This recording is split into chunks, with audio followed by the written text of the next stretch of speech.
It's been a long time since I've gone through a work like this. There are a few others that have made me feel in the same way that this one did. Uh, Warcraft, through World of Warcraft, and Final Fantasy IX actually evoked a similar type of reaction in me. There are a couple of others. There's not many, though. This game, more than any other I've encountered, really felt like a a living, breathing world. A world which you could actually explore and learn and moves along with you and moves along regardless of you. And it's a very unique balance to me. It's something I've always wanted to do in my own. I've always strived to accomplish in my own storytelling and my interactive storytelling, like D&D, for example. I want you to feel like you're a part of the world, like you matter, but also if you decide to sit still, the world keeps moving without you. And it's a hard balance to strike because it's easy for it to feel like your actions are irrelevant if the world does too much without you. A good example of this in another game is actually Lord of the Rings Online, believe it or not. The In Lord of the Rings Online, you play the adventurers, the heroes, really. Let's be honest about it. Left behind, while the Fellowship is off doing the main events of the books, right? But they would probably not have succeeded if you were not back here fixing everything behind them. There's so much that the heroes, the player characters in Lotro do to resolve situations, make new alliances, defeat the armies, and stop so many of the forces of evil in general, not just Sauron. They do so much about that that the world would have been completely screwed even if the Fellowship had succeeded. But by the same token, the Fellowship is still going on regardless of the player characters. And if the Fellowship had not succeeded, all that the player characters had done would also be for naught. In other words, it requires both equally. And it's a great balance to strike. And this game does that balance almost perfectly. If you have not played this game, first of all, let me just go ahead and say I do highly recommend this. Well, I have enjoyed many of the JRPGs we've been going through JRPG Month, and indeed the ones that will be coming up in the next few weeks.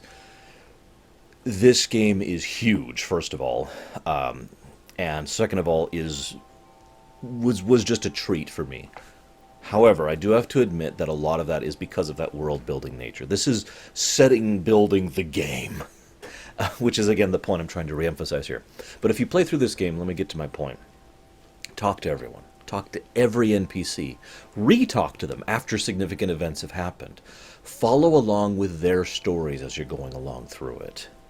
And try to get a feel for the world that they've built. One of the things that I think that the makers of this game, which I thought I wrote down, it's something Falcom or something like that. It's a weird name. I have trouble pronouncing it. I'll be having lots of trouble pronouncing stuff this entire Rumination. But they decided to focus on basically a continent. One continent and the countries in it. Now, that's still large, of course, but it's also small enough that you can go into much greater detail. You can really flesh out individual cultures, societies, dialects, local customs, variances in food, variances in economy, variances in technology, variances in culture, variances in religion. Actually, the religion's kind of unified, but at the same time it isn't, as it should be, because a religion is an organization as others are, and thus depends on the individuals in it. Make sense? They do a lot of good things with that choice, and I think that was one of the better choices they made with regards to making this game. I don't want my drink down there. I need a place to put my drink. So it doesn't, like, spill everywhere, but also doesn't make noise. Go there, and then move these things from there. I also feel... So I've talked to a few people. I actually got this game a while ago. I'd been meaning to play through it. I picked it up on the recommendation of my good friend Pax, who's a big fan of this series. He's played more into it than I have, obviously. And I knew a few other people who were friends who also liked playing through this series and enjoyed the series and blah, blah, blah. And so I got a couple of perspectives from them. So, for those of you not aware, I looked at the first game, the one on Steam. Not the PSP version, which from my understanding has a few changes and variances that make it basically a better version. But not in a huge way, just kind of there. The relevant point here, though, is this is the first of several games. I actually don't remember the exact number. I know there's like the Liberal trilogy, and then there's stuff in that happens in Crossbell, and I don't remember how many games there are exactly. But the point being, this series, I'm going to butcher this pronunciation, the Kiseki series has basically become the flagship title for this company. I've actually been following this company idly for a while. They've always been, not my favorites, but I've never seen them do bad stuff before because I happen to be kind of big into the Ys series. That's how I pronounce it. I've never actually heard anyone officially give an official pronunciation for it, so I usually call it the Ys series. Just a heads up, YS, capital Y, lowercase s.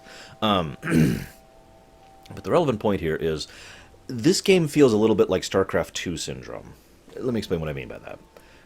So the first game came out, and they were making the first game, and then the announcement came out that, well, actually, this we're just going to release the first chapter of the game.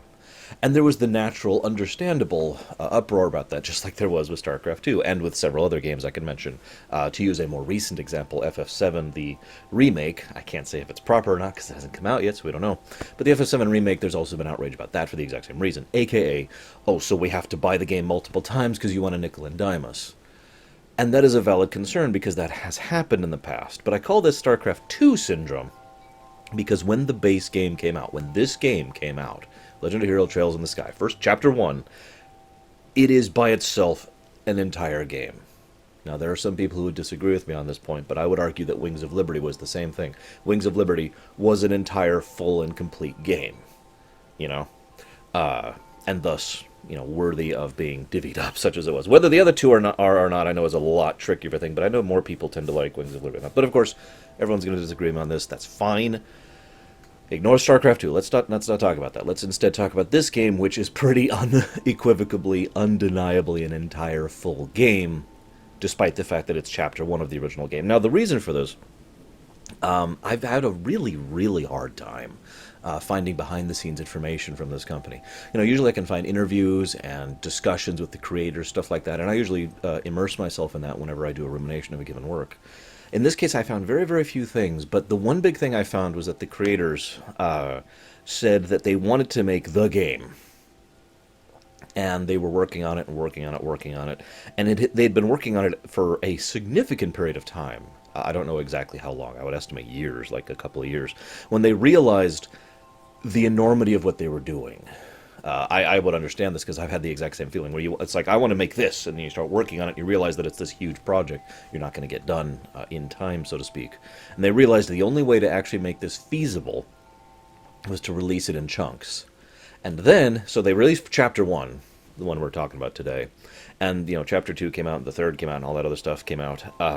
And somewhere along the line, this is something else I found, they realized that since now they were releasing it in chunks, they could do more than they initially planned to. So they actually wanted to do even more of the overall story of the Kiseki series. God, I hope I'm pronouncing that right. Than they were originally planning to, which is great in my opinion. And I'm awesomed by that. I'm looking forward to more of it.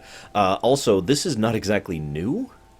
If I don't have my dates exactly correct because there's a lot of conflicting information, but either way, we were before 2010 when this game actually came out over there in Japan. It took years, plural, for it to finally be localized for English because of the monumental amount of dialogue in the game, and there was a lot of subtlety in the dialogue. That's why I say localized rather than translated. I try to make the distinction, since you can have a good translation but be a bad localization. Final Fantasy VIII is a good example of that. But a good localization carries forward intimations, subtle hintings, aspects of dialect, or different tonalities, different accents, that kind of a thing can come forward in a good localization, which was what they did for this one. Good job on it, I might add. Very good localization. I'm very, very happy that we actually got a freaking localization of it, especially since so many Square games tend to not get localized over here or have subpar localizations or whatever, and this has been a problem for years and years and years, going back into the 90s, for God's sakes. Hell, going back to the 80s, actually. So I'm really happy we got this localization. I'm going to be trying not to talk about certain things. It was impossible to do extended research on this work without also looking into the games that I have not actually played yet. Notably, there's two things I'm going to try and dance around discussion-wise, because we're just talking about the first game here. Ouroboros and Weisman are two things I'm definitely going to be trying not to discuss at length, because they really don't serve. Their Ouroboros is mentioned like once in this game, and Weisman doesn't even drop his name until the very, very end, after the final boss. During the ending. So trying not to talk about it. Of course, as ever, there will be spoilers absolutely everywhere. Spoilers, spoilers, spoilers, spoilers. So be warned about that. I also want to give this game a weird amount of praise for something. Those of you who've watched me for any period of time, you know that I tend to be anti-romance in fiction. Now, my reason for that is twofold, just to rehash this territory really quick. Number one, it's usually badly done. How many works of fiction, television, movies, books, games, have you seen where there is a person and another person, and that we are told that they have two of married? Sorry.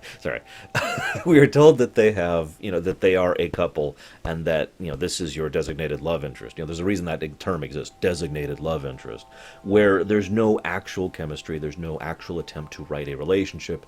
They just happen to have the hots for each other because the writers demanded that romance be in the game, or the book, or the movie, or television show, right?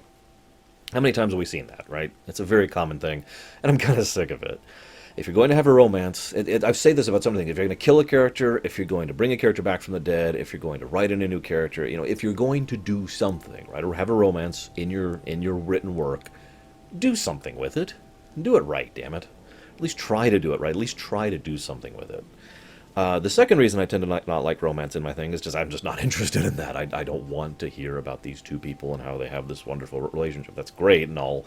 I'm more interested in other things like war and politics and economics. I mean, that's way more interesting just for me. But I admit, of course, that's not going to be true for everyone. I'm sure there are people out there who do enjoy the romantic aspect of things, not the least of which being one of my viewers who is no doubt not even watching this very video, but Baronessa.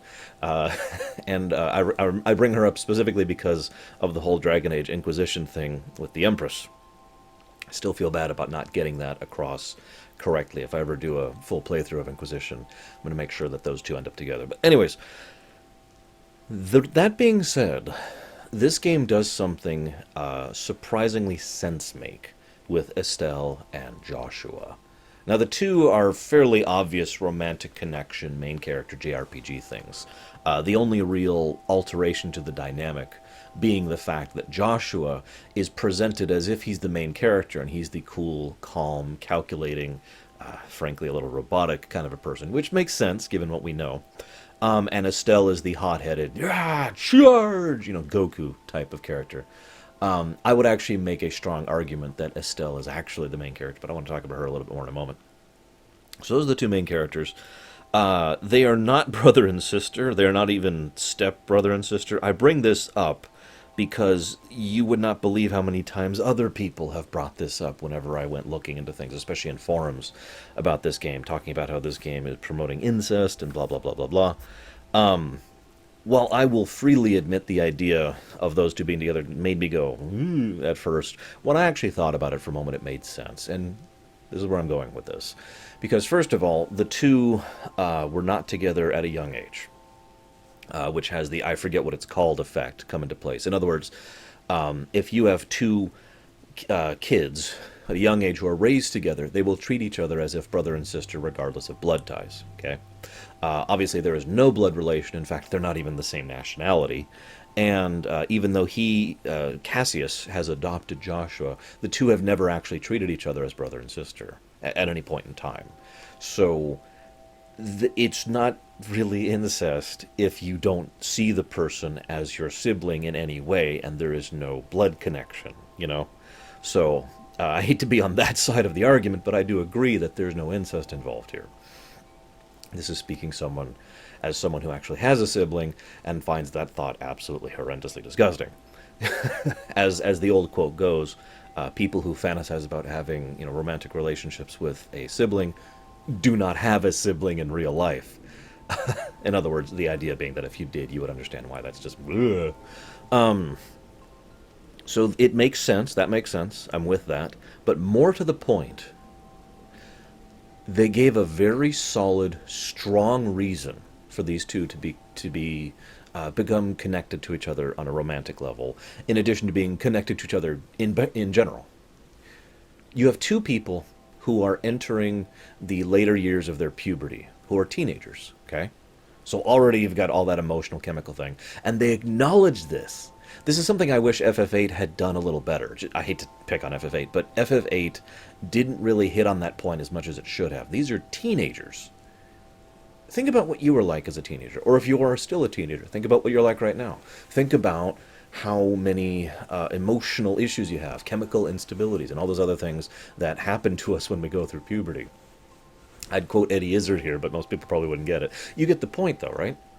So now you are with someone of the gender you prefer. So he prefers her, obviously she prefers him, and they're already close to each other. They're already friends. So there's already a friendship. That's always step one in a relationship. So they covered that. They are teenagers, puberty. They are, and then they are forced. Well, I shouldn't say forced, but they do end up going through a fairly major incident together. One that actually threatens their lives on a fairly regular basis and involves a lot of actual hard, difficult work, okay? I want you to imagine for a moment, again, if you were a teenager or if you were a teenager, I hope you were a teenager at some point, I mean, my goodness, unless you're like really young and watching this. I want you to imagine what it would be like if going through those formative years, there was someone of the gender you like who you literally relied on them to save your life, to help save you and help you get through difficult, harsh times over and over and over, and they relied on you just the same. And that's really the key point, I think, right there. Estelle and Joshua both lean on each other pretty much equally, like a proper relationship should. And so it is so natural and so logical that based on all of these things, the friendship, the connection, the puberty thing, the relying on each other thing, and constantly being there for each other, that a natural relationship would blossom as a result. I also like the fact that it takes most of the whole game to get there. I like that a lot, actually. And it is very well presented, and so I'm okay with it in this one case. It took them a lot of effort. But how many games or books or movies can you say where they literally flat out say in dialogue, so you started adventuring when you were going through puberty? It is logical. It is logical that you would become infatuated, if nothing else, with some of your other party members, you know? How many times have you seen an RPG actually flat out say that? Let's talk about Estelle. Actually, let's talk about Joshua first. Joshua, oh, poor Joshua. I feel so much for this kid, especially since basically everything that ever went bad in his life could be traced back to Weisman. I'm sorry, to make it clear, I'm referring to Professor Alba, aka Wiseman, aka Weisman, which is how I've always been pronouncing it up here. I'm told there's more voice acting in some of the other versions of the game. I didn't get much in mine.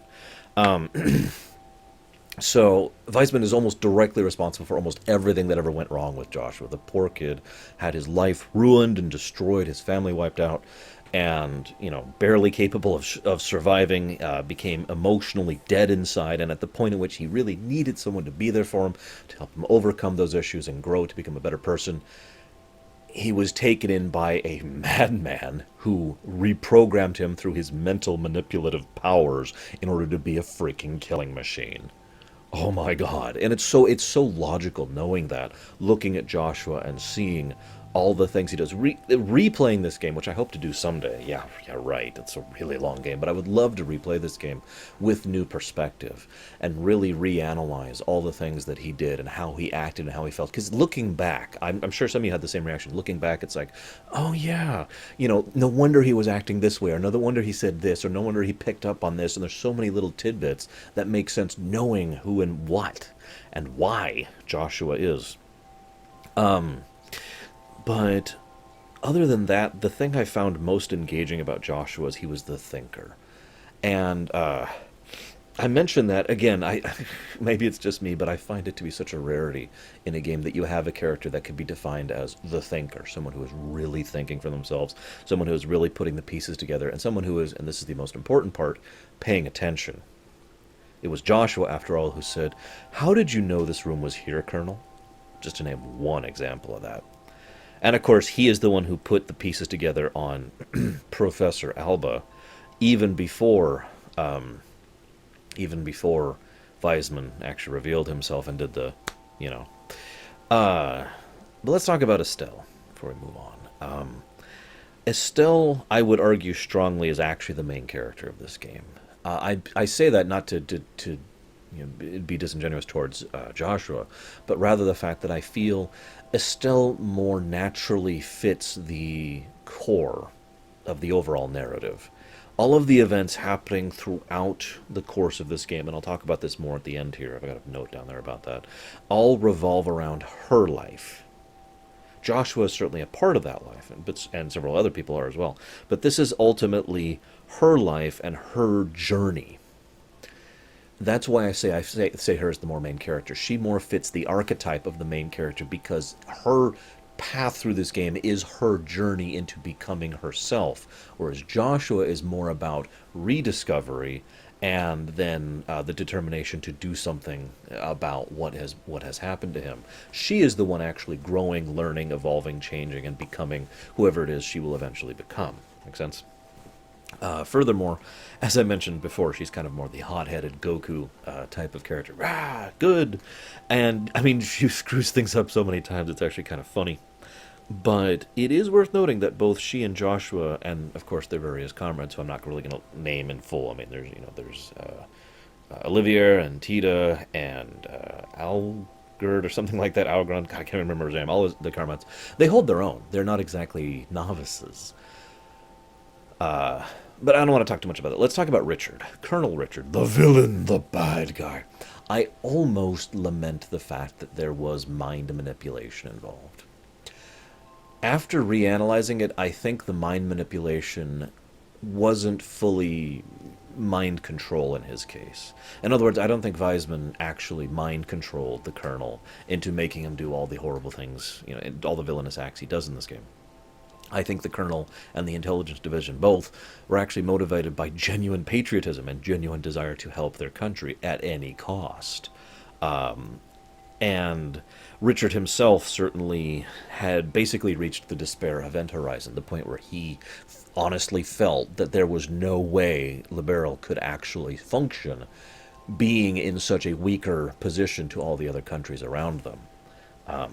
And so it is actually logical that he would seek out some kind of way to balance the scales. And going after the Septarion, I wrote it down right there so I would remember. Going after the Septarion makes a lot of sense in order to try and accomplish that. And then, naturally, Weisman putting some ideas into his head about here's where you can go and here's where you can get this stuff makes a lot of sense in addition to that.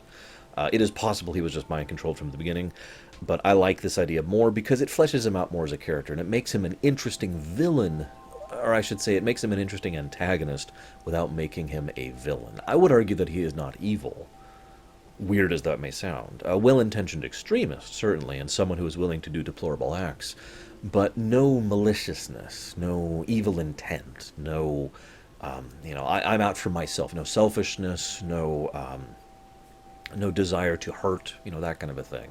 He's a very interesting character, a fascinating character overall, and I really, really loved the idea that if you had ignored Weisman for just a second, removed him from the picture, what you have is no villain in the game, because everyone is just doing what they believe is right and what they agree with, which happens naturally to disagree with everyone else thinks. This ties into that living world thing before too, because that's how a living world works.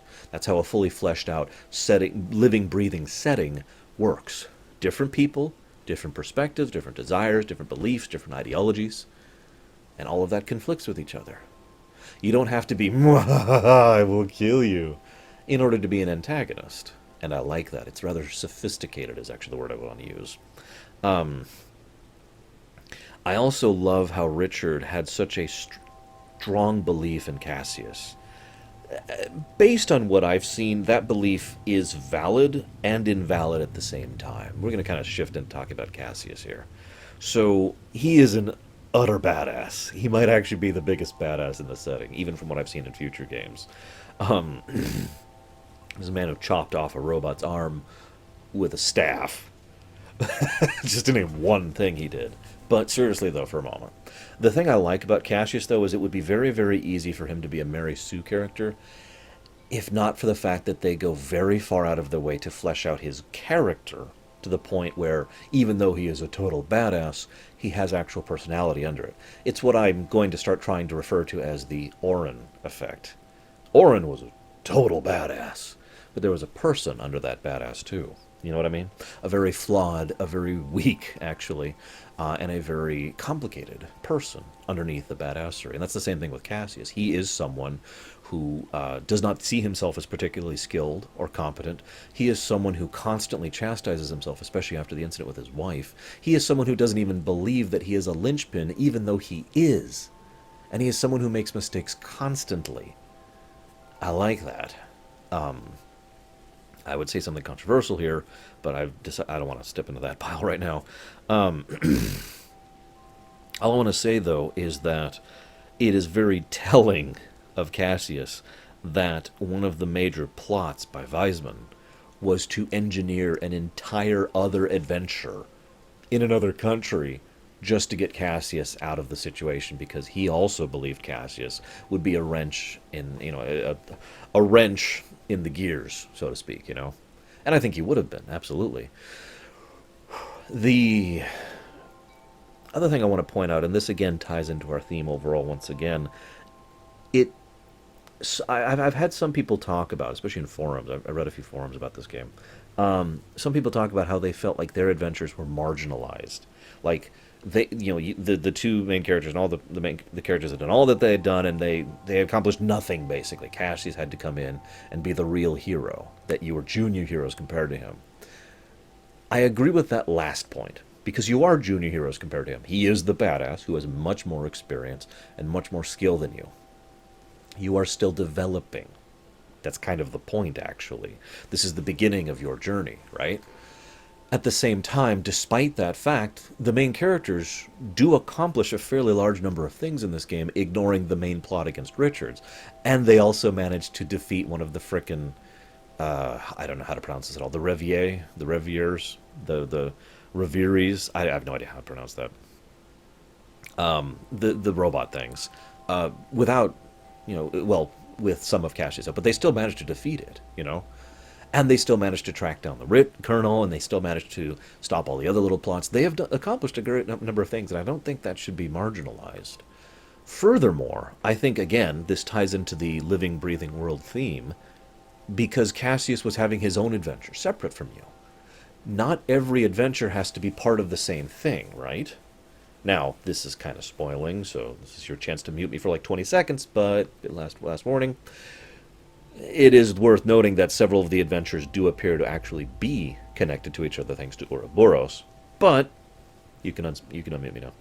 But that being said, the very, very strong impression in this game is he was just off doing his own thing. Because of course he was.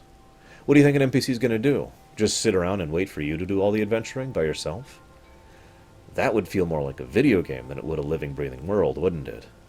One of the most crucial aspects, in my opinion, in any kind of medium, but most especially an interactive one, a video game or a D&D campaign kind of a thing, pen and paper campaign, is you need to feel like the other NPCs are off doing stuff in addition to you doing stuff, that they're not just waiting on you, that they're not just sitting in town, walking in place forever, calling you out, Dragon Quest, walking in place forever as you wait for, as you go off and do your thing, that they have their own lives, that they have their own adventures, that they're doing their own thing, and I like that with Cassius. Let's go and talk about Weisman really quick here. Weisman is probably the only individual in this whole work I would call a flat-out evil bastard. He is a very, very clearly textbook example of a Type 3 villain. I haven't mentioned the types of villains in a while. Type 1 villain is your classic I shouldn't say stereotypical, but archetypal, classical villain. Type 2 is the sympathetic villain, the villain you feel for, the villain you actually care about and what happens to them. Type 4 villain is the unrepentant, just I hate you and I'm going to hurt you, and then I'm going to do this, not trying to smile or lie about it or anything. That's type 4. Type 3 is the type of villain who will lie to you to your face constantly and manipulate you and then smile, and it's basically the smug snake, if you know the term. Oh, ha, ha, well, I guess you can't hurt me, so I'm just going to keep hurting you because it amuses me. Weisman is an extremely textbook example of a Type 3 villain, even in the future works which I've read up on. Not that I think that's a bad thing, because quite the contrary. It actually fits very well into this because of the contrast. Throughout the whole rest of the game, we see a wide number of people with complicated perspectives and multifaceted personalities, and gray versus gray versus gray, right? As I mentioned before, no actual villains amongst the antagonists, right? Then you see Weisman right at the end, who reveals just how evil he is. And it's a great contrast to everything else to actually have a definitive, no, really, I'm a bad guy kind of a character. And I think it works very well in this case. And it made me want to punch his face a lot. I'm actually almost out of stuff to talk about. Let's talk about one other thing. This game encourages a lot of thinking. A lot of thinking. You're really encouraged to be paying attention as you're going through it. As I mentioned earlier, if you play through this game or play through this game again, talk to everyone. There is foreshadowing everywhere. According to the actual developers, there is foreshadowing in this game, the first chapter, that still has not paid off as of now. Because the series is still ongoing. And there's still secrets we don't know, like who the Grand Master actually is. I actually agree with the common theory on that one, by the way. I'm not going to say too much more for fear of spoilers. But I do agree with the common theory on that one. There's tons and tons of foreshadowing. The world building is great, like I said. So there's the Septarion, which were given to the Zamuria. I can't even read my own writing here. We still don't know exactly what the Great Disaster was. Maybe it was a natural phenomenon. Maybe it was some kind of social upheaval. No idea. But, it's something that caused the fall of the ancients, as every setting has. Even Primus has a fall of the ancients going on in it. And then, of course, the Orbital Revolution, which is a brilliant bit of storytelling, in my opinion. It's a great way to have fantasy tech without sacrificing either. Because Orbals are basically fantasy tech. They're not quite magitech. Not quite. But they are magic used to approximate tech. It's more like what I use weaving for over in Primus, for example. I wish I'd played this game before I started designing Primus. I would have borrowed several ideas for it. This is some great stuff in here.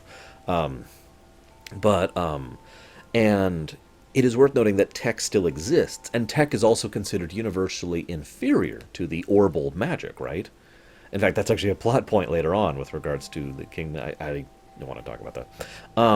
But all of that led to the creation of the bracers, which is one of the last two things I want to talk about. I don't know why, but the bracers and the concept of a group like the bracers has always been absolutely fascinating to me. I've loved it ever since I saw it in the older games, like in Lufia 2. Yeah, Lufia 2, for example, had the idea of guardians, one person who was sufficiently strong to be able to defend a city against the things that the town wouldn't otherwise be able to defend itself against. Breath of Fire 2, excuse me, had I can't remember what they're called, but same concept, the group of people who would solve problems. They're not actually adventurers, because an adventurer is kind of its own class of thing. That's more like the D&D Forgotten Realms, for example. In Forgotten Realms, adventuring is the backbone of the entire economy of Forgotten Realms. They've actually built the setting around adventuring. It's rather brilliant, actually.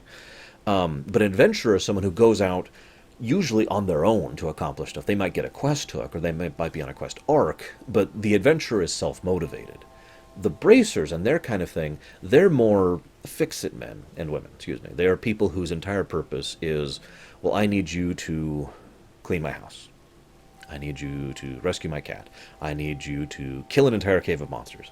I need you to go find this item, and I'm not sure where it is. I need you to go steal this. I need you to go retrieve this that has been stolen. It runs the gamut. And I like that concept. I don't really know why, but I've always liked that idea of the. I don't have a term for it. You know, it's not a mercenary, it's not a bounty hunter, but it's like its own category of thing. And I've loved that concept. I've always loved that concept. It makes so much sense, especially since in a setting like this, which still has an absence of most of the trappings that civilization in real life has developed to take the place of people who would do things like that, you know? In most fantasy settings, yeah, even science fiction settings, but you know, in most settings that involve not being super modern in terms of their presentation, you know, not mundane and boring like real life. Instead, they have these groups of people who are paid to deal with problems, just the whole gamut of problems, and I love that concept. And that, of course, finally ties in the final point to our overall theme: the living world, the living stories. I mention this as the theme because one of the things I always try to do is establish the theme or themes of a work when I'm going through it, and I like to talk about it with you guys when I actually get down here and sit down and ruminate on it. In this one, I've already told you it though. It is that theme of lives and the stories of those lives. The fact that you may be small, but you are still a part of the whole. The fact that just because you aren't changing the whole setting, you're not a continent mover, as I like to call it, or a setting mover, doesn't mean the fact that you're insignificant. You and all the other NPCs and all the other characters in the setting and all these other people are all moving and living their lives and their stories alongside you. It's that living, breathing world thing all over again. And that's another way, you know, the Bracers Guild, the Cassius thing, the Weisman thing, the Orbital Revolution, so many of the aspects of this game serve to help emphasize that point of the living, breathing world theme.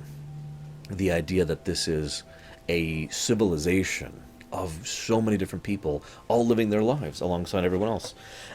If I was to use an analogy, because I do like using analogies, it's like if you're walking down a corridor, okay?